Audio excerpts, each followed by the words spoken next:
Hi കൂട്ടുകാരെ, ഏവർക്കും നിങ്ങളുടെ സ്വന്തം ട്യൂഷൻ ക്ലാസ്സിലേക്ക് സ്വാഗതം. ഞാൻ സിദ്ധി. ഇത് നമ്മുടെ കുട്ടി സ്റ്റോറി ടൈമിൻ്റെ രണ്ടാമത്തെ വീഡിയോ ആണ്. ആദ്യത്തെ സ്റ്റോറിയെ കണ്ടു എന്ന് പ്രതീക്ഷിക്കുന്നു. കാണാത്തവരുണ്ടെങ്കിൽ തീർച്ചയായും കാണുക.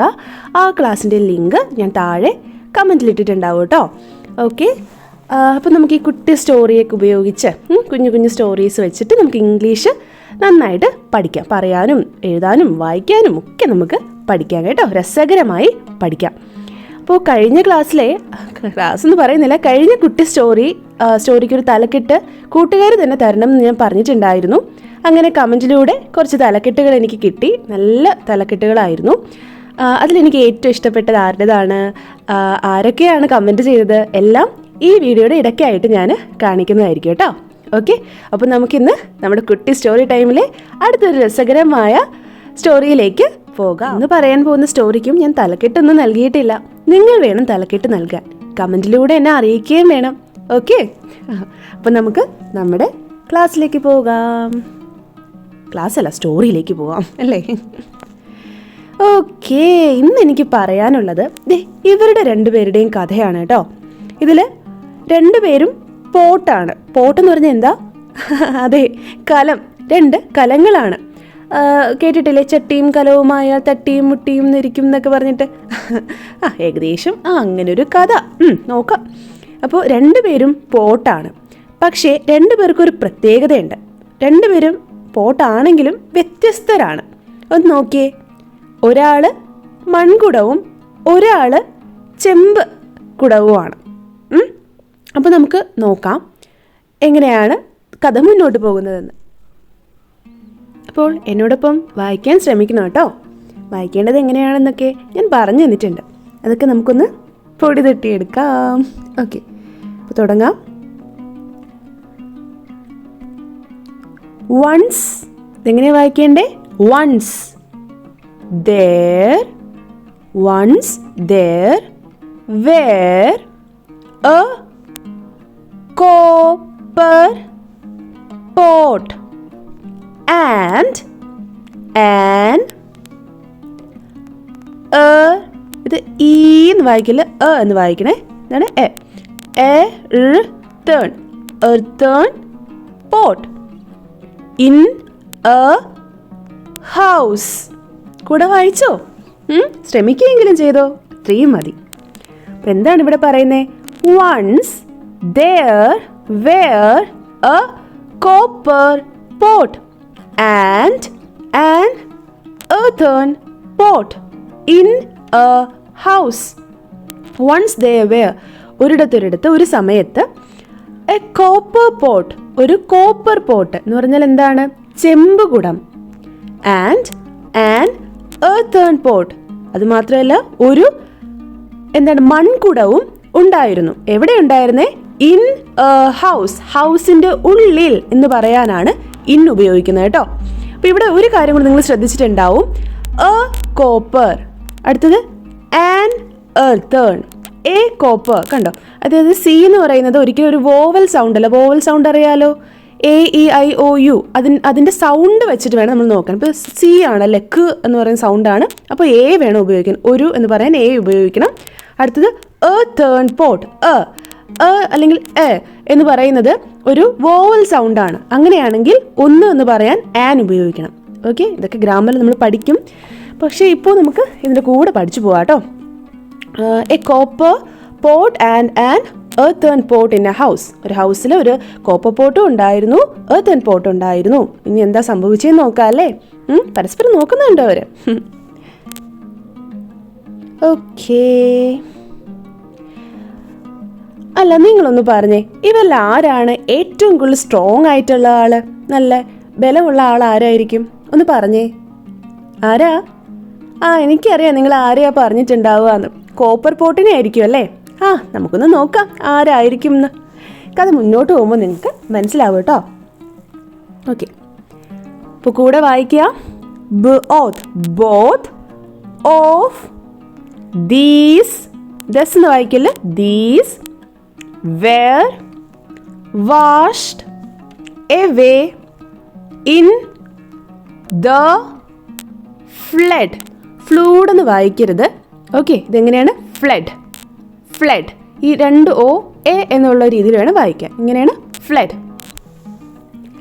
And dumped into a river. ഇവിടെ എന്താ സംഭവിച്ചേ?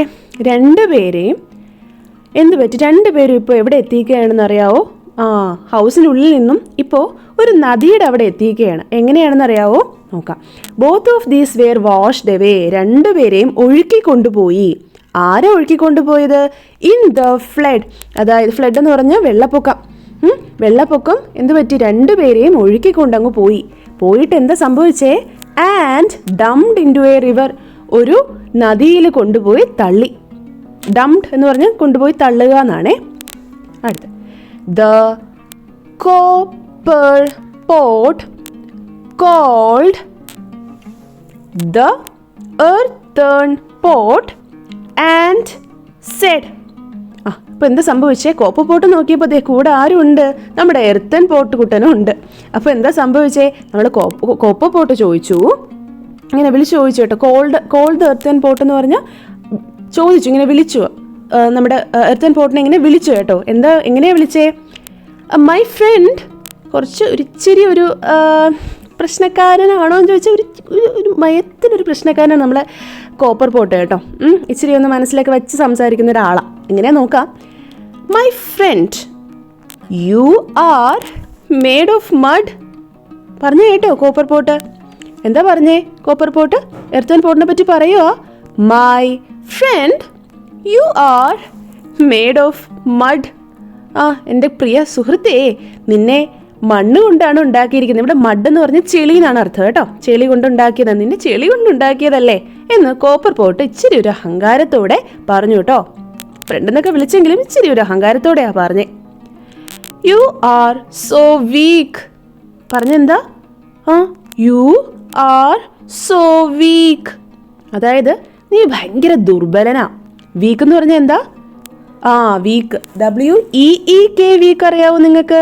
WEEK week. അത് ആഴ്ച എന്നാണ് അർത്ഥം. സൺഡേ മൺഡേ ട്യൂസ്ഡേ എല്ലാം ഉള്ള നമ്മുടെ ആഴ്ച. പക്ഷേ ഇവിടെ ഈ വീക്ക്, അതായത് WEAK എന്ന് പറഞ്ഞാൽ ഈ വീക്ക് എന്താണ്? അതെ, ദുർബലൻ എന്നാണ് അർത്ഥം. അപ്പോൾ യു ആർ സോ വീക്ക്. നീ ഭയങ്കര ദുർബലനാ എന്ന് പറഞ്ഞു. Please come near me. വരൂ. എന്താ പ്ലീസ് എന്നൊക്കെ പറഞ്ഞു, എന്നാലും എൻ്റെ അടുത്തേക്ക് വരൂ എന്നാണ് പറഞ്ഞത്. എൻ്റെ അടുത്തേക്ക് വരൂ. ഇത് എന്താണെന്ന് മനസ്സിലായോ? ഒരു അപ്പോസ്ട്രഫി 2 എല്ലും എഴുതിയിട്ടുണ്ട്. വിൽ എന്നാണ് അർത്ഥം കേട്ടോ. എന്താണ്? വിൽ. ഷോർട്ട് ഫോം ആയിട്ട് എഴുതിയിട്ടുള്ളതാണ്. അപ്പോൾ നമുക്ക് ഈ കഥയൊക്കെ പഠിക്കുമ്പോൾ ഇങ്ങനെയുള്ള കുറേ കാര്യങ്ങൾ നമ്മളിപ്പോൾ എന്തായാലും ഇങ്ങനെയൊക്കെയുള്ള ഒരു പാരഗ്രാഫായിട്ടൊക്കെയാണ് നമ്മൾ സാധാരണ വായിക്കാറ്. അപ്പോൾ ഈ കഥയിലൂടെ പഠിച്ചാൽ നന്നായിട്ട് നമുക്ക് ഓരോ കാര്യങ്ങളും മനസ്സിലാക്കിയെടുക്കാം. ഒരു ഗ്രാമറും എങ്ങനെയാണ് ഒരാളോട് സംസാരിക്കേണ്ടതെന്നും എല്ലാ കാര്യങ്ങളും ഇതിനുള്ളിൽ നിന്ന് തന്നെ നിങ്ങൾക്ക് കിട്ടും. ഓക്കെ. അപ്പോൾ I will save U. I will save U. ഞാൻ നിന്നെ രക്ഷപ്പെടുത്താം. വില്ലെന്ന് പറഞ്ഞാൽ പെടുത്താം, അങ്ങനെ ചെയ്യാം എന്നുള്ളതാണ്. അപ്പോൾ ഐ വിൽ സേവ് യു. ഞാൻ നിന്നെ, സേവ് എന്ന് പറഞ്ഞാൽ രക്ഷപ്പെടുത്തുക, സംരക്ഷിക്കുക എന്നുള്ളതാണ്. രക്ഷപ്പെടുത്തുക അല്ലെങ്കിൽ സംരക്ഷിക്കുക. Save U. ഞാൻ നിന്നെ രക്ഷപ്പെടുത്താം അല്ലെങ്കിൽ നിന്നെ സംരക്ഷിച്ചുകൊള്ളാം എന്ന് പറഞ്ഞു. എന്തുകൊണ്ടാണ് അങ്ങനെ പറഞ്ഞ? ചെമ്പ് പോട്ട് അല്ലെങ്കിൽ കോപ്പർ പോട്ട്. അതെ, എന്തുകൊണ്ടാവും? സ്വയം ഞാൻ ഭയങ്കര സ്ട്രോങ് ആണെന്ന് വിചാരിച്ചുകൊണ്ടും എർത്തൻ പോട്ട് ഭയങ്കര വീക്കാണെന്ന് വിചാരിച്ചുകൊണ്ടാണ് ഈ പറച്ചിൽ. നിങ്ങൾക്ക് അങ്ങനെ തോന്നുന്നുണ്ടോ? നോക്കാം അല്ലേ? ഓക്കെ. ഇനി നിങ്ങൾക്ക് വേണമെങ്കിലും ആരെങ്കിലും ഇങ്ങനെ ഇതിപ്പോൾ ഈ ഒരു കഥ അല്ലാതെ റിയലി ഒരാൾക്കൊരു ആവശ്യമുണ്ട്, അയാളോട് ഇംഗ്ലീഷിൽ ഇങ്ങനെ പറയണം, ഞാൻ നിങ്ങളെ സഹായിക്കാം എന്നെങ്ങനെ പറയും? Yes, I will save U. സഹായിക്കാം എന്നല്ലാതെ, സഹായിക്കുക എന്ന് പറഞ്ഞാൽ ഹെൽപ്പ് എന്ന് പറയേണ്ടി വരും. ഇവിടെ നിന്നെ രക്ഷപ്പെടുത്താം എന്നുള്ളത് പറയുകയാണെങ്കിൽ ഐ വിൽ സേവ് യു. ഞാൻ നിന്നെ സംരക്ഷിക്കാം എന്ന് പറയുകയാണെങ്കിൽ ഐ വിൽ സേവ് യു എന്ന് പറയണം കേട്ടോ. ഓക്കെ. അപ്പോൾ ബാക്കി നോക്കാം. The earthen pot. ഇത് വായിക്കേണ്ട റിപ്ലൈഡ്. എന്താണ്? Replied.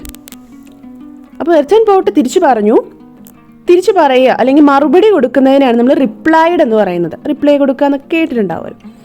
Thank you for your kindness my friend. അപ്പോൾ നമ്മുടെ എർത്തൻ പോട്ട് പറഞ്ഞു, നിൻ്റെ കൈൻഡ്നെസ് എന്ന് പറഞ്ഞാൽ ദയ, നിൻ്റെ ദയയ്ക്ക് വേണ്ടി നിന്നോട് നന്ദി പറയുന്നു, ഞാൻ നിന്നോട് നന്ദി പറയുകയാണ്, നീ ഇങ്ങനെ ദയ കാണിച്ചുവല്ലോ എന്നോട് എൻ്റെ പ്രിയ സുഹൃത്തെ എന്ന് പറഞ്ഞു. ബട്ട് ഇപ്പോൾ പോട്ട് പിന്നെയും പറയാണ്, പക്ഷേ എന്നോട് ഞാൻ നിന്നോട് നന്ദി പറയുന്നു, പക്ഷേ എന്താ നോക്കാം, വായിച്ചേ എൻ്റെ കൂടെ. Let me swim to the bank by myself. ഞാൻ സ്വന്തമായിട്ട്, ബാങ്ക് എന്ന് പറഞ്ഞാൽ നമ്മുടെ പൈസ കൊണ്ടിടുന്ന ബാങ്ക് അല്ല ഉദ്ദേശിക്കുന്നത്, തീരം എന്നാണ് ഉദ്ദേശിക്കുന്നത്. ഇവിടെ നമ്മുടെ നദിയുടെ തീരം എന്നാണ് ഉദ്ദേശിക്കുന്നത്. ഞാൻ മൈസെൽഫ്, സ്വന്തമായി, ഞാൻ തനിയെ എന്നൊക്കെ പറയത്തില്ലേ, അത് തന്നെയാണ് മൈസെൽഫ് കേട്ടോ. അപ്പോൾ ഞാൻ സ്വന്തമായി സ്വിം ചെയ്തുകൊണ്ട്, നീന്തിക്കൊണ്ട് ഞാൻ അങ്ങ് എത്തിക്കോളാം. എന്തായാലും നീ ചോദിച്ചതിന് നന്ദി, പക്ഷെ ഞാൻ സ്വന്തമായിട്ട് എത്തിക്കോളാം എന്ന് ആര് പറഞ്ഞു? എർത്തൺ പോട്ട് പറഞ്ഞു. The earthen pot began to swim towards, ഇതെങ്ങനെ വായിക്കേണ്ടേ? towards the bank of the river. അപ്പോൾ ഇവിടെ എന്താ സംഭവിച്ചേ? നമ്മുടെ earthen pot began to swim. എന്താണ് began to swim എന്ന് പറഞ്ഞാൽ നീന്തുവാൻ തുടങ്ങി എന്നാണ്. എന്താണ് നീന്തുവാൻ തുടങ്ങി? begin എന്ന് പറഞ്ഞാൽ തുടങ്ങുക, began തുടങ്ങി കഴിഞ്ഞു എന്നുള്ളതാണ്. അപ്പോൾ began to swim towards the bank എന്ന് പറഞ്ഞാൽ ബാങ്കിൻ്റെ അടുത്തോട്ട്. ഏത് ബാങ്കാ? അതെ പൈസ കൊണ്ടിടുന്ന ബാങ്ക് അല്ല, റിവർ ബാങ്കിലോട്ട് നീന്തി പോകാനായിട്ട് തുടങ്ങി. എന്താ സംഭവിച്ചേ? ആസ് ദ കോപ്പർ പോട്ട്, ഇപ്പം എന്താ? As the copper pot tried, ഇതെങ്ങനെ വായിക്കണ്ടേ? tried to swim, water filled the pot. അപ്പം എന്താ സംഭവിച്ചേ? കോപ്പർ പോട്ട്, അപ്പോൾ ഓക്കെ ശരി, നിനക്ക് വേണ്ടെങ്കിൽ വേണ്ട എന്നുള്ള രീതിയിൽ നിന്നിട്ട് കോപ്പർ പോട്ട് എന്ത് ചെയ്തു? ട്രൈഡ് ടു സ്വിം ചെയ്യാനൊന്ന് ട്രൈ ചെയ്യാന്ന് പറഞ്ഞാൽ പരിശ്രമിച്ചു എന്നുള്ളതാണ്. ഓക്കെ, പരിശ്രമിക്കുക എന്ന് പറഞ്ഞാൽ പരിശ്രമിച്ചു കഴിഞ്ഞു എന്നുള്ളതാണ് ട്രൈഡ്. ഓക്കെ, പാസ്റ്റ് ആണ്, കഴിഞ്ഞ കാര്യമാണ്. അപ്പോൾ try to swim, water filled the pot. എന്ത് പറ്റി? നമ്മുടെ ചെമ്പ് കുടത്തിനുള്ളിൽ, കോപ്പർ പോട്ടിനുള്ളിൽ വെള്ളം കയറാൻ തുടങ്ങി. And the copper pot drowned. അയ്യോടാ, എന്താ സംഭവിച്ചേ? കോപ്പർ പോട്ടിൻ്റെ ഉള്ളിലോട്ട് വെള്ളം കയറി എന്താ സംഭവിക്കുക? നീന്തി കിടക്കോ? ഇല്ല. അതെന്ത് പറ്റി? മുങ്ങിപ്പോയി. എവിടെ മുങ്ങി? ഇൻ ദ റിവർ അല്ലേ? മുങ്ങുക, അതിൻ്റെ ഇംഗ്ലീഷാണ് ഡ്രൗണ്ട്. എന്താണ്? ഡ്രൗണ്ട്. ഓക്കെ, അടുത്ത് മുങ്ങിപ്പോയി എന്നുള്ളതാണ് drowned. But the earthen pot reached the bank. പക്ഷേ വീക്ക് എന്ന് വിചാരിച്ചിരുന്ന, ദുർബലൻ എന്ന് വിചാരിച്ചിരുന്ന എർത്തൺ പോട്ട് എന്ത് ചെയ്തു? അതെ, റിവറിൻ്റെ തീരത്തെത്തി, റിവറിൻ്റെ ബാങ്കിലെത്തി. പക്ഷെ അതേസമയം നമ്മുടെ കോപ്പർ പോട്ടിന് എന്ത് പറ്റി? അതെ അത് മുങ്ങിപ്പോയി, ഡ്രൗണ്ട് ആയിപ്പോയി അല്ലേ? അപ്പോൾ ഇവിടെ ആരാണ് വീക്ക്, ആരാണ് സ്ട്രോങ്? വീക്കിന് ഓപ്പോസിറ്റ് എന്താ? സ്ട്രോങ് ആണ് കേട്ടോ. അപ്പോൾ നിങ്ങൾ പറഞ്ഞേ, ആരാ സ്ട്രോങ്, ആരാ വീക്ക്? ഇവിടെ ഇപ്പോൾ ഈ ഒരു കേസിൽ വീക്കായിട്ട് മാറിയത് കോപ്പർ ആയിരുന്നു അല്ലേ? സംഭവം കോപ്പറിൻ്റെ കോപ്പർ ഇങ്ങനെ നീന്തുമ്പോൾ ചിലപ്പോൾ എന്തെങ്കിലും സുഷിരമോ അങ്ങനെ എന്തെങ്കിലും വീണ് കാണും, അങ്ങനെ ആയിരിക്കണം ഉള്ളിലോട്ട് കടന്നത്. അപ്പോൾ സ്വയം ഭയങ്കര സ്ട്രോങ് ആണെന്ന് വിചാരിച്ചു, മറ്റാൾ വീക്കെന്ന് വിചാരിച്ചു. പക്ഷേ നടന്നത് എന്താ? അതെ, അപ്പോൾ ഇതിൻ്റെ മോറൽ, നമ്മുടെ ഇതിൻ്റെ ഗുണപാഠം എന്താന്ന് നോക്കാം കേട്ടോ. The moral of the story is weakness is not in appearance എന്ന് പറഞ്ഞാൽ പുറമേയുള്ള കാഴ്ച, അതിനെയാണ് പുറമേ നമ്മൾ ഒരാൾ കാണൂലേ, അതിനെയാണ് നമ്മൾ അപ്പിയറൻസ് എന്ന് പറയുന്നത്. ഒരാൾ പുറമേ എങ്ങനെയാണ് കാണാൻ, അതുപോലെ ആയിരിക്കില്ല, നമ്മൾ വിചാരിക്കും പോലെ ആയിരിക്കില്ല. Weakness is not in appearance. ഒരാളുടെ ദുർബലത അയാളെ പുറമേ കാണുന്നത് വെച്ചിട്ടല്ല നമ്മൾ വിലയിരുത്തേണ്ടത്. വിലയിരുത്തുക എന്നുള്ളതിൻ്റെ ഇംഗ്ലീഷ് ജഡ്ജ് എന്നാണ് കേട്ടോ. എന്താണ് ജഡ്ജ്? അപ്പോൾ ഒരാളെ നമ്മൾ ജഡ്ജ് ചെയ്യേണ്ടത് ഒരിക്കലും പുറമേയുള്ള അപ്പിയറൻസ് വെച്ചിട്ടല്ല. അയാൾ വീക്കാണ് ആണെന്ന് ഒരു അപ്പിയറൻസ് വെച്ചിട്ട് നമ്മൾ പറയാൻ പാടില്ല എന്നാണ് ഈ കഥയിലൂടെ നമുക്ക് മനസ്സിലാക്കാൻ പറ്റുന്നത്. അപ്പോൾ ഈ കഥയ്ക്ക് ഞാൻ തലക്കെട്ടിട്ടിട്ടില്ല. നിങ്ങൾ വേണം ഇതിന് ആപ്റ്റ് എന്ന് പറഞ്ഞാൽ ഇതിന് പറ്റിയ യോജിച്ച ഒരു തലക്കെട്ട് എനിക്ക് ഇട്ട് തരണം കേട്ടോ. എനിക്കെല്ലാം ഈ സ്റ്റോറിക്ക് ഇട്ട് കൊടുക്കണം. എന്നിട്ടത് കമൻറ്റിലൂടെ എന്നെ അറിയിക്കണം കേട്ടോ. Okay, അറിയിക്കുമല്ലോ. Will you judge, dear friends? Will you judge anyone by their appearance? മനസ്സിലായോ എന്താ ഞാൻ ചോദിച്ചതെന്ന്? ഒരാളെ പുറമേ നിന്നും കണ്ടുകൊണ്ട്, ഒരാളെ പുറമോടി മാത്രം കണ്ടുകൊണ്ട് നിങ്ങൾ ഒരാളെ ജഡ്ജ് ചെയ്യുമോ? ഇനിയെങ്കിലും ജഡ്ജ് ചെയ്യുമോ? ചെയ്യുമെന്നാണെങ്കിൽ യെസ്, ഐ വിൽ ജഡ്ജ്. ഞാൻ ജഡ്ജ് ചെയ്യും. ഇല്ല, ഞാൻ ജഡ്ജൊന്നും ചെയ്യത്തില്ല. ഇല്ല, ഒരാളുടെ പുറമേ ഉള്ള ഒരു ഇത് കണ്ടിട്ട് ഒരിക്കലും ഞാൻ ഒരാളെ ജഡ്ജ് ചെയ്യത്തില്ല എന്നാണെങ്കിൽ no, I will not judge. Okay, ഇതിലേതാ നിങ്ങൾ ചെയ്യാൻ പോകുന്നതെന്നുള്ളത് കമൻറ്റ് ചെയ്യണം കേട്ടോ. എൻ്റെ ആഗ്രഹം നിങ്ങൾ no, I will not judge പറയുന്നതാണ്. നിങ്ങളും ആരെയും ജഡ്ജ് ചെയ്യാൻ പാടില്ല, ആരും നിങ്ങളെ ജഡ്ജ് ചെയ്യാൻ അനുവദിക്കുകയും ചെയ്യരുത്. ഓക്കെ, നമ്മൾ ഒരിക്കലും ഒരാളെ ഇതേപോലെ പുറമേ ഒരു വീക്ക്നെസ് ഉണ്ട് എന്ന് വിചാരിച്ചിട്ട് അയാൾ ഒരിക്കലും അങ്ങനെ കാണരുത് കേട്ടോ. അയാൾ നല്ല സ്ട്രോങ് ആയിട്ടുള്ള ആളായിരിക്കും. നിങ്ങളും സ്വയം നല്ല സ്ട്രോങ് ആയിട്ടുള്ള ഒരാൾ തന്നെയാണ്. ഒരിക്കലും നിങ്ങൾ വീക്കല്ല. ഇപ്പോൾ ഇംഗ്ലീഷിൽ വീക്കാണെന്നൊക്കെ വിചാരിച്ചിട്ടായിരിക്കും നിങ്ങളിവിടെ വന്നതല്ല. നിങ്ങൾ വീക്കല്ല. നിങ്ങൾക്ക് ഇച്ചിരി പഠിക്കേണ്ട ഒരു ആവശ്യമുണ്ട്. പഠിച്ച് സ്ട്രോങ് ആണ്, പക്ഷെ കുറച്ചും കൂടെ ഒന്ന് സ്ട്രോങ് ആവാനായിട്ട് നിങ്ങൾക്ക് സാധിക്കും കേട്ടോ. ഓക്കെ, അപ്പോൾ നമ്മുടെ കഴിഞ്ഞ ക്ലാസ്സിലെ തലക്കെട്ടുകൾ ആരൊക്കെയാണ് എനിക്ക് പറഞ്ഞു തന്നതെന്ന് നോക്കാം കേട്ടോ. ഇത്രയും പേരാണ് എനിക്ക് പറഞ്ഞു തന്നത്. അപ്പോൾ ഇവർക്ക് എല്ലാവർക്കും, നമ്മുടെ ഈ കൂട്ടുകാർക്ക് എല്ലാവർക്കും എൻ്റെ വക വളരെയധികം നന്ദി. ഓക്കെ, എൻ്റെ ഒരു ക്ലാപ്പ് കൂടെ ഉണ്ട് കേട്ടോ. ഓക്കെ, അപ്പോൾ നമുക്ക് ഓരോരുത്തരും എന്താ പറഞ്ഞതെന്ന് നോക്കാം കേട്ടോ. ഏറ്റവും ആദ്യം സവിത MS എന്ന് പറയുന്ന ഒരാളാണ്. ഐശ്വര്യലക്ഷ്മി എന്ന് പറയുന്ന കുട്ടിക്ക് വേണ്ടിയിട്ടാവണം. അതെ, 3rd സ്റ്റാൻഡേർഡിൽ പഠിക്കുന്ന ആ കുട്ടി പറഞ്ഞ ഒരു ടൈറ്റിലാണ് ലൂസി ദ ലേസി ഗേൾ. എന്താണ്? Lucy the lazy girl. എനിക്കത് നന്നായിട്ട് ഇഷ്ടപ്പെട്ടു കേട്ടോ.